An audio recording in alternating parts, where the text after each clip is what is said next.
Hello, everyone. Thank you for joining with us. I am Shubroto Sarkar, coordinator of NANO DOPE project. And we have also Lika Krug with us, who is the scientific coordinator of POGO. And those who are not familiar with NANO, NANO is NF-POGO, Alumni Network for the Ocean. So this is a global network of the current and former scholars of Nippon Foundation Partnership for Observation of Global Ocean, so which we call NF-POGO. So all the participants of NF-POGO training programs are the members of NANO, and our instructors and mentors are also the member of NANO. So one of the objective of NANO is to promote or maximize the benefits of the training that scholars usually receive during the NF-POGO training programs. And we have many activities, and NANO DOPE project is one of such activities. So the full form of NANO DOPE project is a global study of coastal deoxygenation, ocean acidification, and productivity at selected sites. The objective of this project is to promote in situ measurement of essential oceanographic variables from different sites from Africa, Asia, and Latin America. And at this moment, we have 14 something sites from 11 countries, and more countries will join very soon with us. This project is led by our alumni. So all the station sampling site representatives are NF-POGO alumni. So this webinar is also part of this NANO DOPE project. The objective of this project is to share the current research of alumni with others. So in this webinar, we invite speakers to share their research with us. So this is sort of capacity building. For today's webinar, we invited Dr. Wilfried Essowe Panassa from University of Kara and Department of Maritime Affairs, Togo. And he will talk on variability of nutrients and carbon in the Antarctic intermediate water of the Atlantic sector of the Southern Ocean. Dr. Panassa is a junior researcher and lecturer at the University of Kara and the Department of Maritime Affairs in Togo. After successfully conclude his training at the NF-POGO Centre of Excellence in the Observational Oceanography and doctoral studies at the Alfred Wegener Institute, Germany, Essowé was a postdoctoral fellow and teacher assistant at the Institute of Geoscience, University of Kiel, Germany. During his PhD studies, which is also the theme of today's webinar, Dr. Panassa analyzed the role of mixed layer depth and subduction process on Southern Ocean's carbon and nutrient cycles. As we examined the decadal variability in nutrient and dissolved inorganic carbon concentrations in the Antarctic intermediate water of the Atlantic sector, relating it to trends in salinity and temperature. His results support a scenario of an increased upper ocean overturning circulation likely associated to the southern annual mood phases. Dr. Panassa is dedicated to increase ocean observing system and capacity development in Togo and was directly involved on the creation of the first bachelor's degree program in oceanography and applications in the country at the University of Kara. So thank you, Essowé, for accepting our invitation. So now it's over to you. Okay, thank you, Surata, for the coordination, and good morning, everybody. Good evening. I don't know wherever you are, and I think today is a pleasure for me to introduce you part of my PhD work, which is titled Variability of Nutrient and Carbon in the Antarctic Intermediate Water of the Atlantic sector of the Southern Ocean. And I acknowledge all the co-author for providing data and the support in this work. So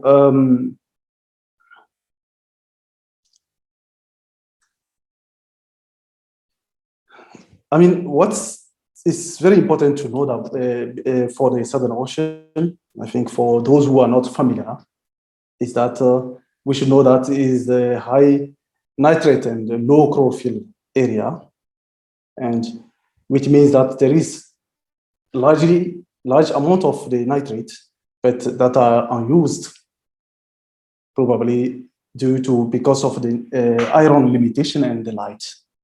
So here is just a picture of the mean situation of the summer chlorophyll in the Southern Ocean. So one also important things that we should know is that to the 30% of the anthropogenic carbon that the global ocean is taking, 40% of this 30% is taken by the Southern Ocean, highlighting the high role of the Southern Ocean in the carbon sink. So it's also the area where ozone hole and also greenhouse gas are driving the climate change. But also in terms of atmospheric mode, the dominant mode of the climate variability so far is driven by the southern annular mode. And the sum is the index of the sum will express how strengthened is the wind pattern in the Southern Ocean. Also, in this area, there is very large area of the formation of the water mass, and the abduction of the water mass is due to the process like subduction and upwelling.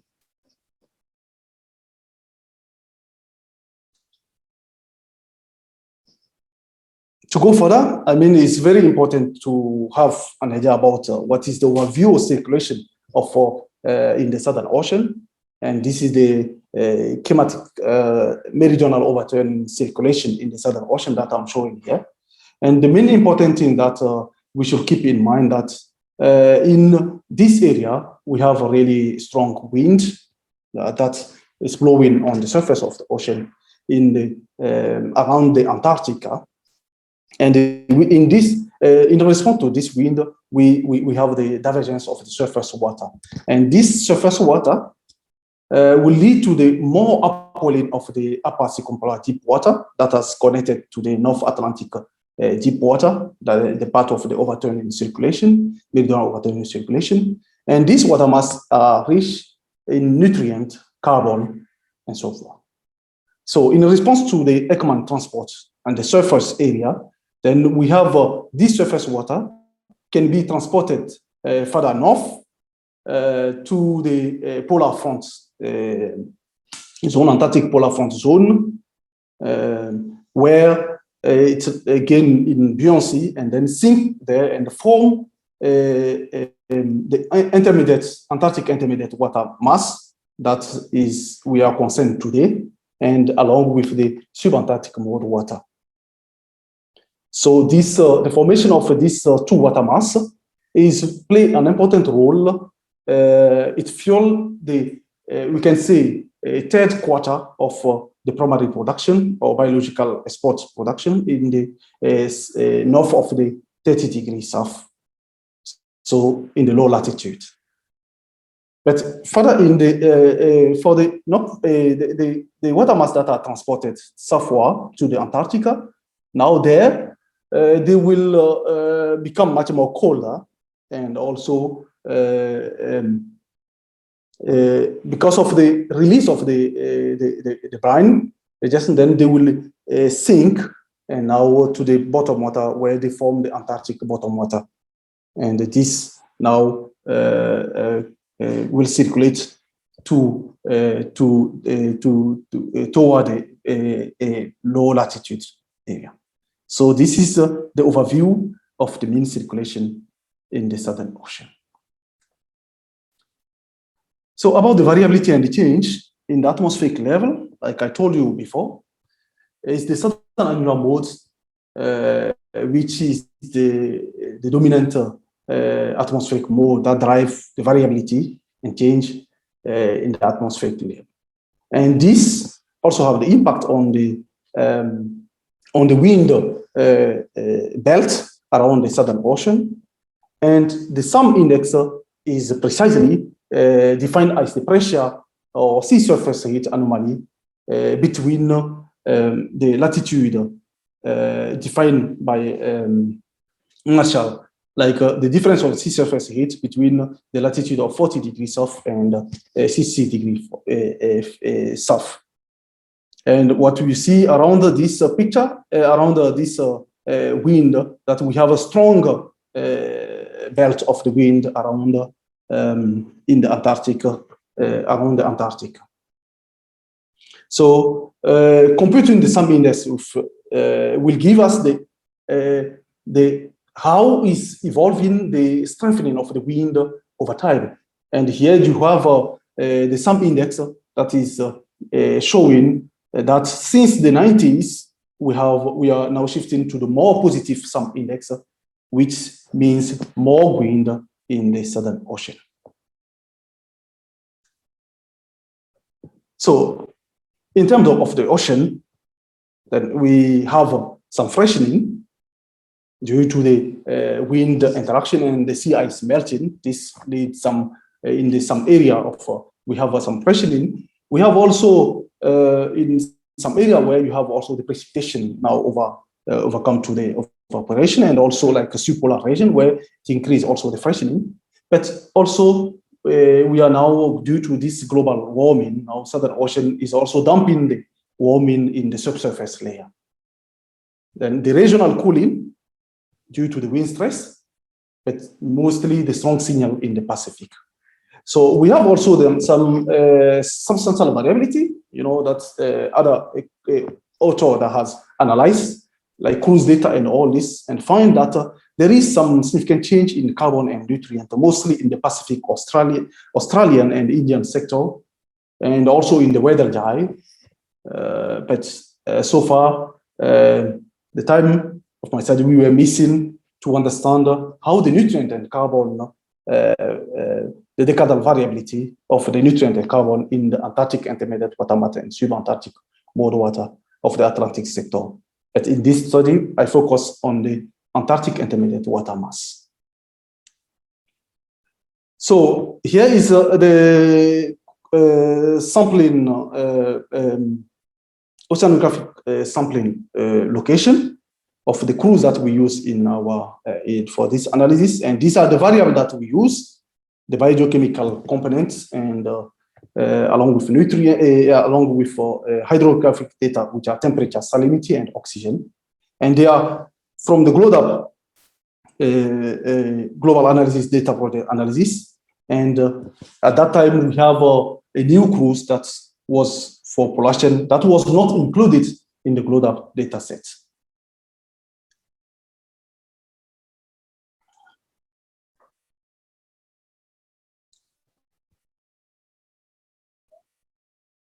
To all these data sets that we got, in order to truly evaluate the decadal variability of carbon and nutrient, then we went further two steps of our quality to the quality control.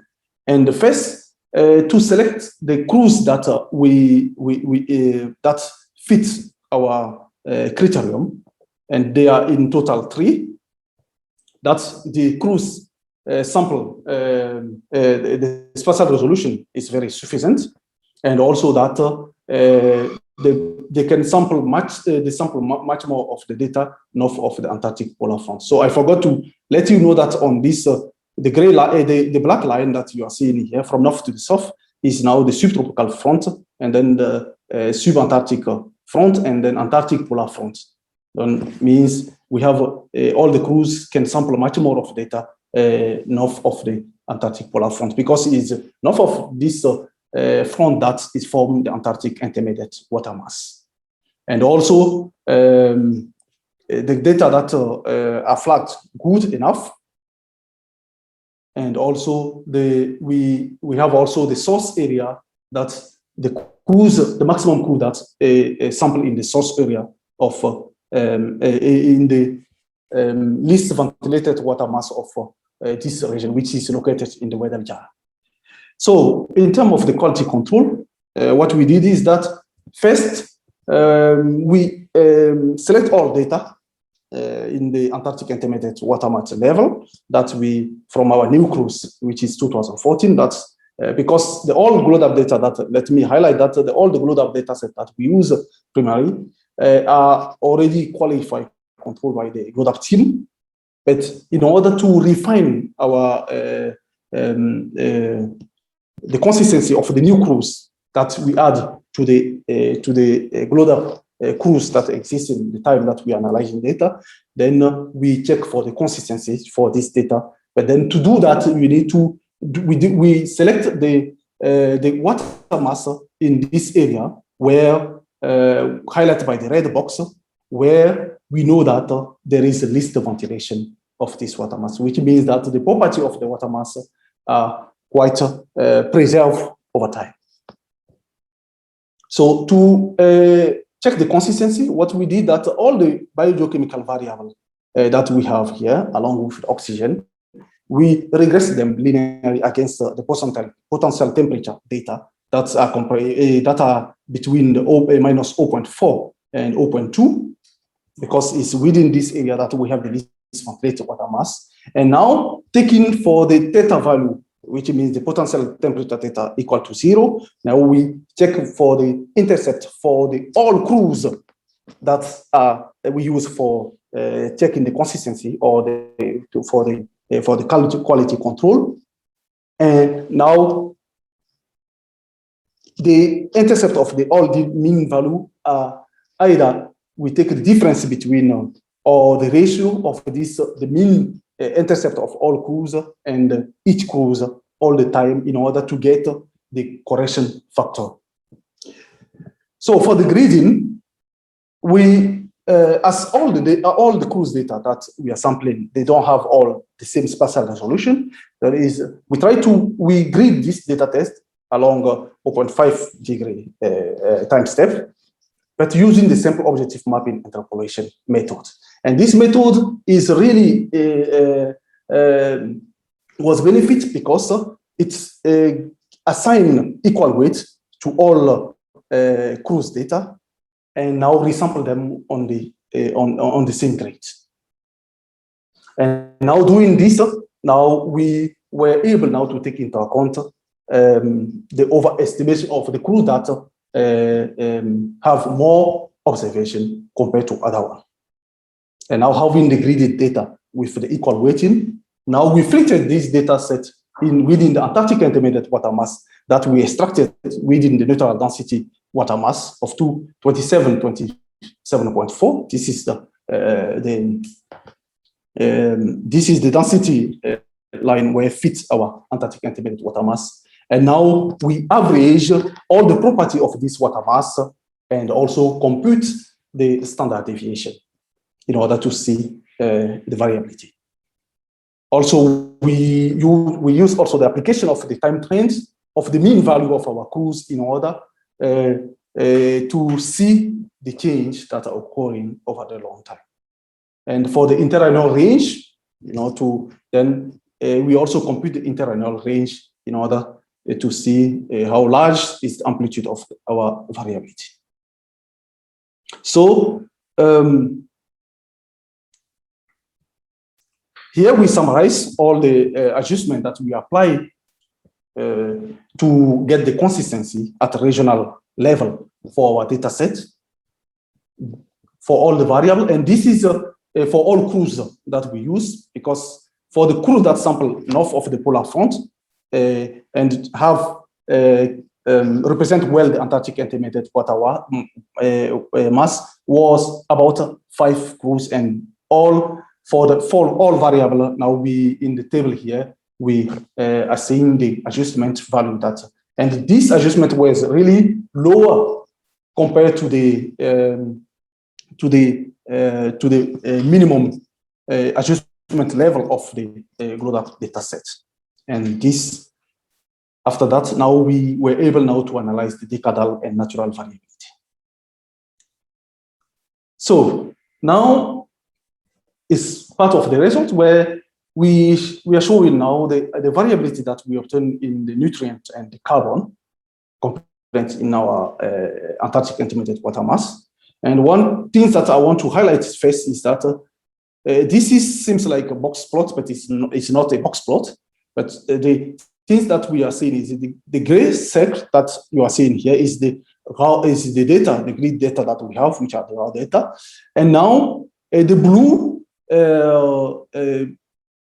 that you see is the one standard deviation interval, and the red horizontal line that you see on our plot is the mean of all the data, the raw data that we average in the water mass of Antarctic intermediate water mass, and the light red, which represent the 95 confidence interval around the mean. And also to compute the interannual variability, the variability about the mean, was measured by this formula, and where we compute the maximum of the difference between the overall mean of the cruise minus the mean of each cruise. And this was slightly different. We prefer that to the standard deviation, where where is the mean? It's not the max, but where we use the mean. But this method will not really advantage us because the mean value doesn't follow the normal distribution. So it will really get some bias when we are using the normal standard deviation. Then we prefer to use the maximum. And now here is the potential temperature data, and along with the salinity, the hydrographic data. And what we see that over time we have the decrease in the temperature and along with the salinity. A decrease of the salinity might be explained by the increase of the precipitation. From other studies have demonstrated that there is increase of the precipitation in the subpolar north of in the subpolar region, and this might affect considerably the surface salinity in the source water before they subducted. And also the decrease of the temperature might support the scenario of the increase or in the upwelling due to the strengthening of the wind in this area. So increased upwelling may lead to more cold water, and this sinking can also in the Antarctic interval can decrease slightly over time, decrease the temperature. Now we also look to the carbon component, which is dissolved in organic carbon, which is the total, the natural and the anthropogenic carbon. That is the total carbon that we are showing here. And also along with the nutrient, which is nitrates and phosphate. The phosphate is not shown here, but both are showing the positive trend over time. And what we see that the overall mean is for the dissolved inorganic carbon for the all cruise is 21.57, but with 10.4 interannual range. But whereas for the nitrate, the overall mean is around 26.4. 1.6 interannual variability, which represent about 6% of the overall mean change. So we also, in order to be able also to explain the change that we are seeing in the nutrient component, also we look to the respiration component defined by the apparent oxygen utilization, and this data we compute them from the oxygen data with the temperature and salinity.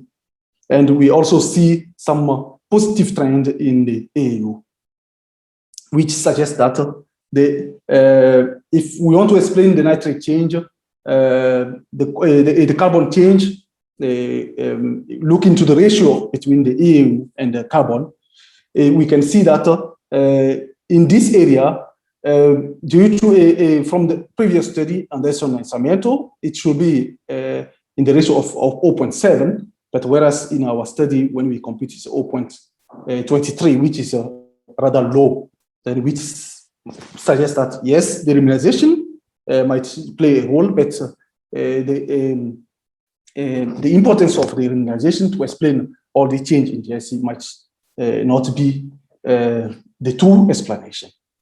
So then we went further to understand to the total GIC change that we find in the core of the Antarctic intermediate water mass, what can be the part of the anthropogenic carbon and natural carbon.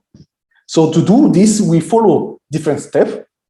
For the GIC change, we compute from our linear trend that we got from our GIC change that's from our previous slide that I showed. Then we estimate like 70.5 plus or minus 10 micromole per kilogram in 25 years, which means because we did our study from 1990 to 2014, and this is the rate of the change of GIC in the core of the Antarctic intermediate water mass. But then, in order to understand the contribution for this change, then we went to the source of the water, surface source water, where before this water mass sinks and formed Antarctic intermediate water mass, what are the change in anthropogenic carbon, which we call the theoretical calculation based on the decrease of the atmospheric CO2, which means we consider the atmospheric CO2 from the beginning of the year, which was 2000. We made the difference between the 2019 to 2014, and now using the Revel factor of the course of 90 from the year 1990, now we were able to estimate the total GIC change of 90 micromole per kilogram in 25 years, which already give us the hint that the anthropogenic carbon might roll weight in the change of the GIC might be larger than natural change, which is due to the Redfield ratio. So we also compute in the second step in the source water the GIC change, but now this time taking the average of the surface GIC change from the 2014 and the 90 from our data that we have, and then we find the 22 micromole per kilogram in from 1990 to 2014, and all this already highlights that the anthropogenic carbon might be higher. But then we went further because this doesn't confirm that what is the part of the anthropogenic carbon and the natural carbon. So to be able to separate from our total DIC, delta GIC observed in the core of Antarctic water mass, then we consider the Redfield ratio, because when the change in the carbon is natural, then there is a complete ratio between the carbon, nitrate, and phosphate in this ratio. And now that we know the nitrate change is significant, the trend is significant, then we compute the rate of the nitrates, and which using this change of the nitrate, now we were able to estimate with the ratio that we have between carbon and nitrate, a total change of DIC of 15.3 plus or minus 11.3 micromole in 25 years. So now the next step, what we did is that to the total DIC from the Redfield ratio, the best estimate is 15.3 micromole per kilogram in 25 years. And we consider the best estimate and the lowest estimate, which is 25.3 minus 11.3, in order to get the insights of the contribution of the anthropogenic carbon contribution. So what we did is using the optimal value, which is the best estimate, that Now, the total change of DIC for observed in the core, now we subtract this with the best estimate of the Redfield ratio, which represents the best estimate of the natural carbon. And then if you consider the first scenario, this first scenario, then you get 2.2 micromole, which means that 85% of the change in our observed DIC is related to the circulation or change in the primary production, and only 15% are related to the anthropogenic carbon uptake. But now, when we go to the lower, to the second scenario, considering the low value, which is 4 micromole in terms of natural variability, then we got 13.5 micromole per kilogram. So with this scenario, then we see that 25% of the change observed in our DIC in the core of the Antarctic intermediate water mass could be explained by the change in the circulation of primary production, but 75% are related to the anthropogenic carbon uptake. So the conclusion that we have on the DIC change is that look into the value, look into the source water estimate of anthropogenic carbon and total DIC, confirm that the lowest value is the best scenario to consider, which means that to the total DIC change, 25% is related to the circulation and 75% to the anthropogenic carbon. So, in order to explain the nutrients, because now there is a part of the natural carbon and the nutrient, which is nitrate, that we should explain the cause of this change. Now we have also two, because in support with other studies, we see that in the source area over time since 2011, that I'm not showing here, that there is in the source water of the Antarctic intermediate water mass, there is a significant decrease in the primary production, and this already highlight that the significant amount of unused nutrient might be more, and this can be now transported and subducted to the Antarctic intermediate water mass, leading to the increase of the nitrate. But also, along with the uptake of the anthropogenic carbon, we also have this increase. We have this increase of the natural carbon due to the decrease of primary production. But also another scenario is that as we are in the positive sum of there is the increase of the upwelling and the upwelling of nutrient and the carbon, and this the northward Ekman transporter can lead to the transport of this not only cold water, but also rich in carbon and also nutrient that can also subduct there. So this is the schematic view to explain all the changes that we have that might be through the carbon and nutrient change, then and the increase of the temperature, which supports the decrease of the temperature, which supports a scenario of the increase of the upwelling in this area, should be the main cause. Then we have the uptake of the CO2, we have the increase of the circulation, but also there is a decrease in the phytoplankton productivities. And this along with a part of the contribution of the demineralization. So here, this to highlight again that the DIC change, to summarize, in addition that 75% is related to the carbon, anthropogenic carbon, and 25% due to change in the circulation. So saying that,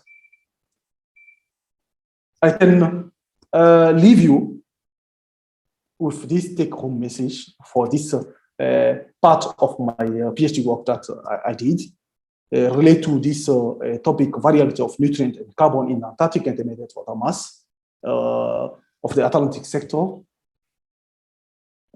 The main finding that we find that within this Antarctic intermediate, we found a positive trend in the DIC nitrate along and apparent oxygen utilization, which is along with the negative trend in temperature and salinity.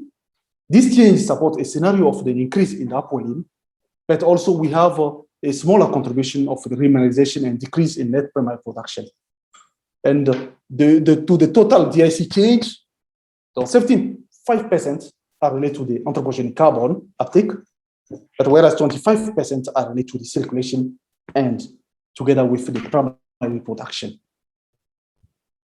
This finding will significantly, over a long time, lead to the change in the low latitude productivity. With this, I come to the end of my the first part of my talk. But now I would like to, before maybe you have if some people have questions to ask, to talk a little bit about our bachelor degree program that we established here at the University of Kara. It's a training program that for the first student, it will be run because it started in January. Then the program will be run for the first module from 2020 to 2013. And for this training project, we have in total 7 modules. The first module, which is related to the basic course in the physics, mathematics, and chemistry, in order to give the background, solid background skill of students in mathematics and physics, because we know that the oceanography is a multidisciplinary science.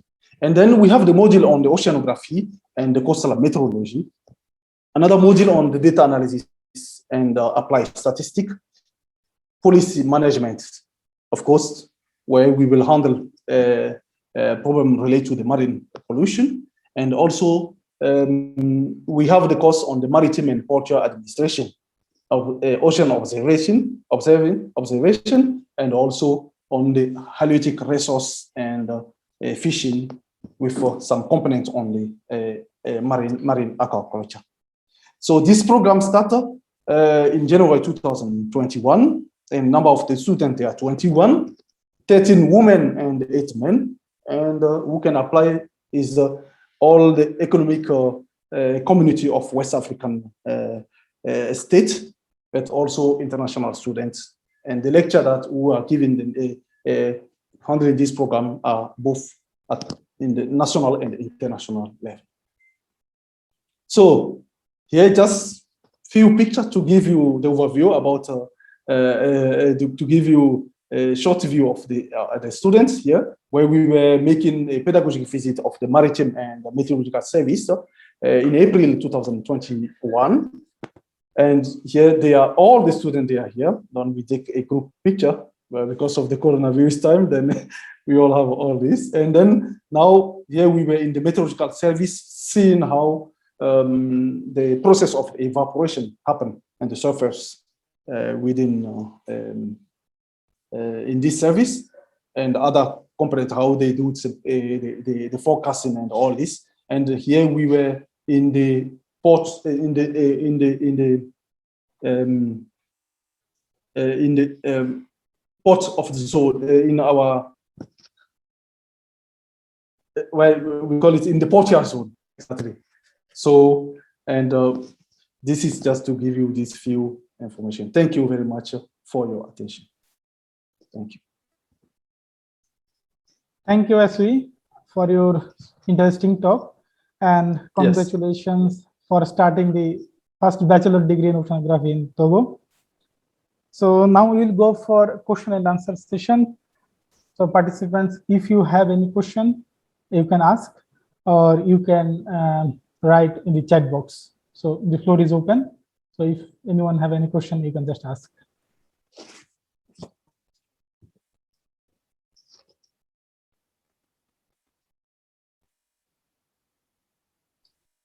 Anyone?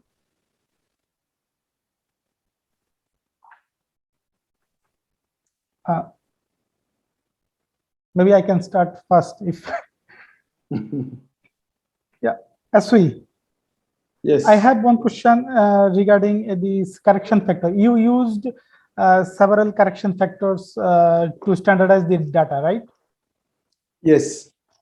So how do you decide to use multiplicative or additive correction factors? Because for salinity, you used additive factors, and for nutrients, you use multiplicative. So how do you decide that? Yes, okay, to respond to this question, I think this is really a good question. But I mean, we follow first the GLODAP team, the way that the GLODAP team provide the correction, which when it depends of the carbon components, which means the DIC and total alkalinity, and also with other factor that you see. But when related to the oxygen and nutrients, then it's really the ratio that we take there. That's why we have the multiplicative factor. You see the why I'm talking, because when I explain that we are taking the intercept of for theta equal to 0, because we regress all data against the potential temperature, and then getting the intercepts of for theta equal to 0 for all the mean or for the mean cruise, the mean value of all cruise in respect to the each cruise. Now we have the possibility to get the ratio, the difference for or the ratio, but the ratio values were selected for the other variable like nutrient and all this, and that's the way that we apply this. But I'm not sure that there is a really specific reason for that, because of course for other factor that we did from the where we have this difference, then we can also apply also like make them in the multiplicative way, but this variable were really specific, but the reason might be much more in detail given in the GLODAP data setting for the process, but that's the way that we do that. But I cannot really go after also, because maybe I can also share with this, because the complete view of the GLODAP section to go that, then we can also discuss that maybe. Thank you, Essowè. So now, participant, please, if you have any question, you can ask. Hello. Yes, hello. Yes, Shadat. Yes, so I have a question that I saw that you told in your presentation that there is a net decrease in primary productivity in the Antarctic intermediate water. So can you explain it a little bit more why it happened? In the source of water, in the Antarctic source of water, that's what I mean. And this was only during the year of 2011, because the trend was computed by one of the author during 2011. But before that, there was not a trend. But all the explaining that they give this time when to support this trend was really related to the how we say the positive trend of the sum that's leading to the more stress or something like that. But this was really defined because this is one of the trend that they compute, because before 2011 there were not that decrease of the primary production, but it doesn't during the time that we are analyzing, which doesn't mean that maybe this trend is declining so far, but I know that one of the factors that can affect this decline might be maybe the iron or the light input during this event of the strong wind or all this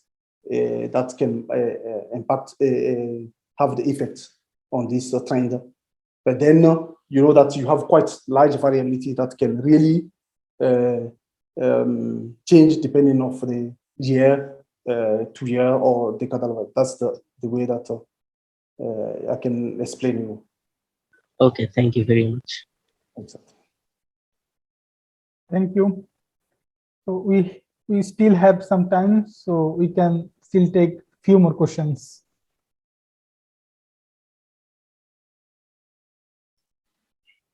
Maybe I can ask something from someone who doesn't understand a single thing about the Southern Ocean. I'm just curious, what would be the impact on this trend, on this change of the Yes. circulation in the Atlantic sector? How would it affect the remaining sectors of the Southern Ocean, or even the subtropical regions of the South Atlantic? Again, Lika, I didn't get you well because. What's the how this change that you're seeing in overturning circulation would affect the other sectors of the Southern Ocean and the subtropical Atlantic? You know, the neighbor subtropical regions. Atlantic, because of exactly. Okay, but first, in terms of the subtropical, I will just start with the subtropical area first, because for that, you know, with when the water mass, I mean the main source of the water mass that's lead to the change of maybe carbon or nutrient in the low latitude, which means the subtropical area and all this. Are always foiled by the Antarctic intermediate water mass formation. And this is a part of the intermediate level circulation. And you know that what is really sinking in the Southern Ocean will also get, we will get this abduction in the subtropical area. So the two probably in the equator area where we have this upwelling that's happening. But this will maybe probably take a long time scale, because then you need to have the estimation of the time. Maybe it can be maybe probably after, depending on the cell in which you are, maybe it can be 100 years or maybe until 500 years, but it doesn't, I'm not sure, but it will take quite a long time in order to, but anyway, it will impact the low latitude productivities with this nutrient and all this that come out. But now, how it will really impact the Southern Ocean area? I mean, probably it will. This change will take the amount of the nutrients that are in the Southern Ocean. Because sometimes when you have the dust that come or whatever to support with the iron and all this, if the surface nutrients are now not available. Basically, in terms of, I know that there is huge amount of nitrate and phosphate and all this, but if all this source of the area, all these micronutrients are not much available in this area, it can affect also the productivity around this zone. But the dynamic of other zone also depend also because is much more different. Because Southern Ocean is a really large area. Yeah, and I cannot really conclude on what will happen on other area. Probably with model studies, we can really say something or something like that.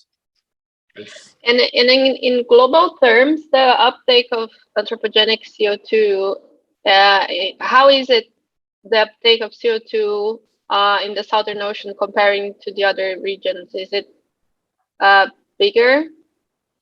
Okay, in terms of the uptake of CO2 in the Southern Ocean compared to the other ocean, that's what you mean. This is your question. Yeah. But I mean, already Southern Ocean, the dynamic of the Southern Ocean with this strong wind and all this make it really already the stronger carbon pump zone. I mean, in terms of the magnitude, we can say that Southern Ocean already, like I already highlight that to the total like 30% of the global ocean uptake.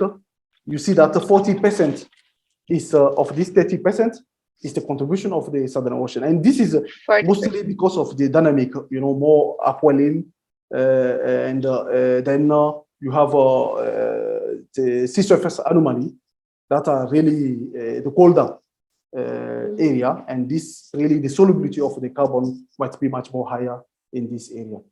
But in terms of the amplitude, yes, I might say okay, because due to this dynamic that is going there, we should expect it much more higher amplitude compared to the other tropical ocean, where always you have this stratification state and all this that doesn't lead to the mixing of the vertical carbon. mixing.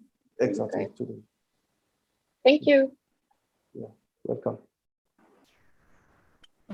Thank you. Hello. Hello. Yes, Sudesh. Yeah. So I have a question, but maybe you already uh, talk about that because I missed my the first few slides because I joined a little late because of the network issue. Yes. My question is like if you see the changes in DAC, it is only very small over the years, 25 years. It is only less than 25 or 20 micromole, right? Yes. So I mean the total change. You mean for yeah, this? the total Yes, change over 25 exactly. years, it is only near 20 micromole, right? Yes, yes. And Yeah. also, if I see your scatter plot, like you have shown a plot with the changes over the period, I can see the the data is scattered less during the early years. Means not early years. If you see the 2000, the uncertainty in the data, it is less in the in 2014 or something, right? And You mean for which what do you variable? think For which variable are you for talking? DAC?